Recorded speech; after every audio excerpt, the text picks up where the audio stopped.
Iran में जारी उग्र विरोध प्रदर्शनों ने अब सियासी तूफान का रूप ले लिया है। रविवार को हालात इतने गंभीर हो गए कि ईरानी संसद के भीतर भी गुस्सा फूट पड़ा। संसद में चर्चा के दौरान सांसदों ने जोरदार तरीके से अमेरिका मुर्दाबाद के नारे लगाए और सरकार के समर्थन में एकजुटता दिखाई।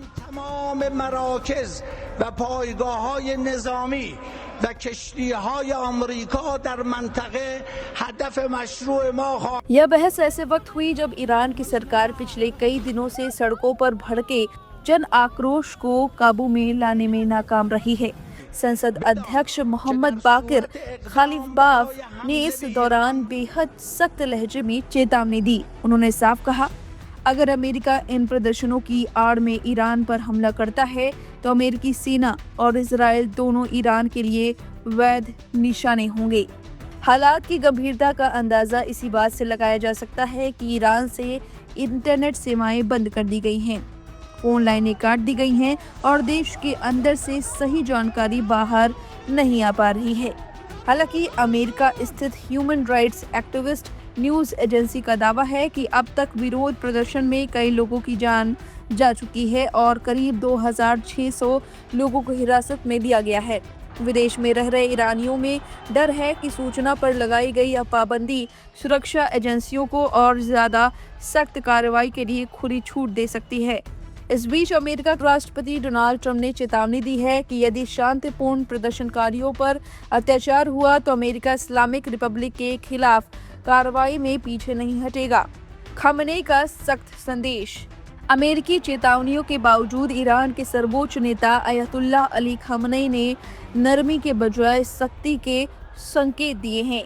ईरान के अटॉर्नी जनरल मोहम्मद मोआहेदी आजाद ने ऐलान किया कि विरोध प्रदर्शनों में शामिल किसी भी व्यक्ति को खुदा का दुश्मन माना जाएगा, जो सीधे तौर पर मौत की सजा से जुड़ा आरोप है। सरकारी टीवी ने यह भी साफ किया कि दंगाइयों की मदद करने वालों पर भी यही कार्रवाई होगी। निर्वासित क्राउन प्रिंस की अपील। इसी बीच ईरान के निर्वासित क्राउन प्रिंस रिजा पहलवी ने प्रदर्शनकारियों से रविवार को बड़ी संख्या में सड़कों पर उतरने की अपील की है। उन्होंने लोगों से कहा कि वे ईरान का पुराना शेर और सूरज वाला झंडा और शाह के दौर के राष्ट्रीय प्रतीकों के साथ प्रदर्शन करें ताकि सार्वजनिक स्थानों पर अपना अधिकार दिखाया जा सके।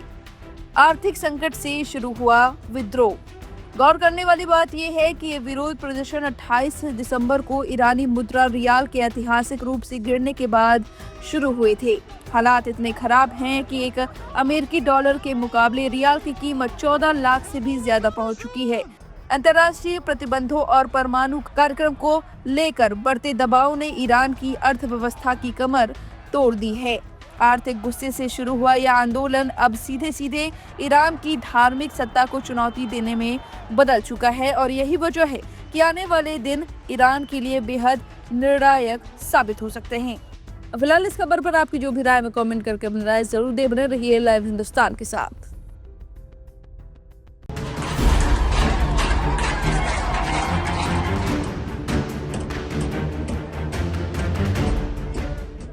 ईरान ने प्रदर्शनकारियों के खिलाफ अपनी धमकियां और तेज कर दी हैं। देश के अटॉर्नी जनरल मोहम्मद मोआहेदी आजाद ने साफ कर दिया है कि प्रदर्शन में हिस्सा लेने वाले किसी भी व्यक्ति को अल्लाह का दुश्मन माना जाएगा और ईरान के कानून में इसकी सजा सिर्फ और सिर्फ मौत है। यह धमकी सरकारी टेलीविजन पर प्रसारित की गई है। पिछले 2 हफ्तों से ईरान सुलग रहा है। इंटरनेट और टेलीफोन सेवाएं ठप हैं जिससे देश का संपर्क बाकी दुनिया से लगभग कट चुका है। अयतुल्लाह अली खामनेई ने साफ संकेत दिया है कि अब दमनकारी कार्रवाई और तेज होगी। पाबंदियों के कारण सही जानकारी बाहर भी नहीं आ पा रही है, लेकिन अमेरिका स्थित ह्यूमन राइट्स एक्टिविस्ट के मुताबिक अब तक कम से कम 65 प्रदर्शनकारियों की मौत हो चुकी है और 2300 से ज्यादा लोगों को जेल में ठूस दिया गया है। इस बीच अमेरिका और ईरान के बीच जुबानी जंग भी छिड़ गई है। अमेरिकी विदेश मंत्री मार्को रूबियो ने प्रदर्शनकारियों का समर्थन किया है। वहीं अमेरिकी विदेश मंत्रालय ने ईरान को सीधी चेतावनी देते हुए कहा है कि राष्ट्रपति ट्रंप के साथ मत खेलिए, जब वो कुछ कहते हैं तो कर गुजरते हैं। लेकिन ईरान भी झुकने को तैयार नहीं है। एक वीडियो फुटेज में सर्वोच्च नेता खामनेई ने ट्रंप की चेतावनी को दरकिनार करते हुए कहा है कि अमेरिका के हाथ ईरानियों के खून से सने हैं। एक फुटेज में खामनेई के समर्थक में अमेरिका मुर्दाबाद के नारे लगते हुए दिखे।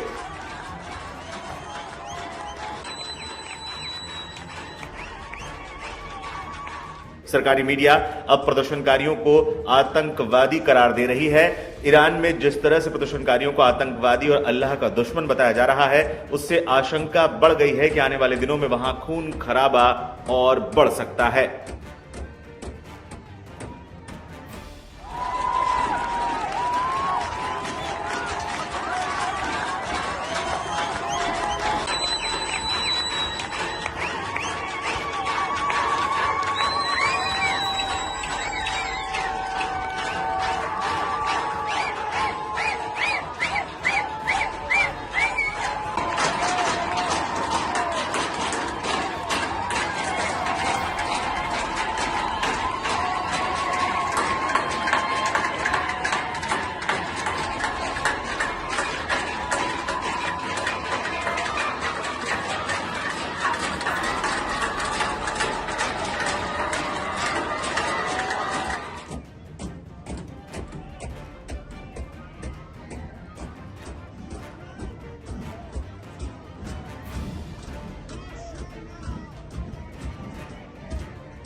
ईरान इस समय अपने सबसे बड़े राजनीतिक और सामाजिक संकट के दौर से गुजर रहा है।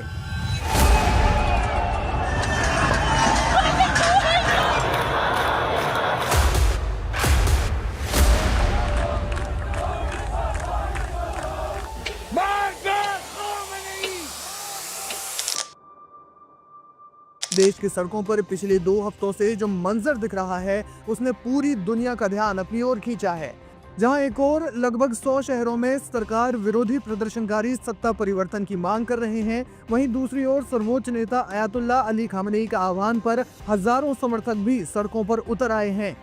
इन रैलियों का उद्देश्य साफ तौर पर पश्चिमी ताकतों, हाथ में खामनेई की तस्वीर और अमेरिका को मौत के बैनर लिए ये समर्थक ये संदेश दे रहे हैं कि ईरान का इस्लामी शासन अभी भी जनता के एक बड़े वर्ग की पसंद है। इन प्रदर्शनों को सरकारी मीडिया द्वारा दुश्मन की साजिश के खिलाफ राष्ट्र की ढाल के रूप में पेश किया जा रहा है।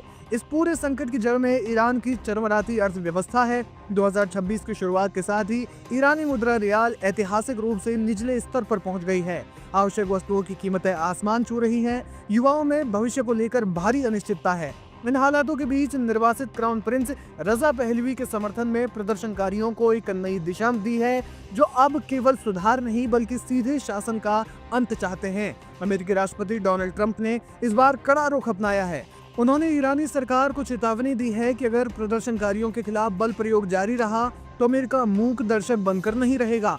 विशेषज्ञों का मानना है कि खामनेई के समर्थन में निकाली जा रही ये रैलियां वास्तव में ट्रंप की चेतावनियों का जवाब है। ईरान ये दिखाना चाहता है कि वो बाहरी दबाव में अपनी संप्रभुता से समझौता नहीं करेगा।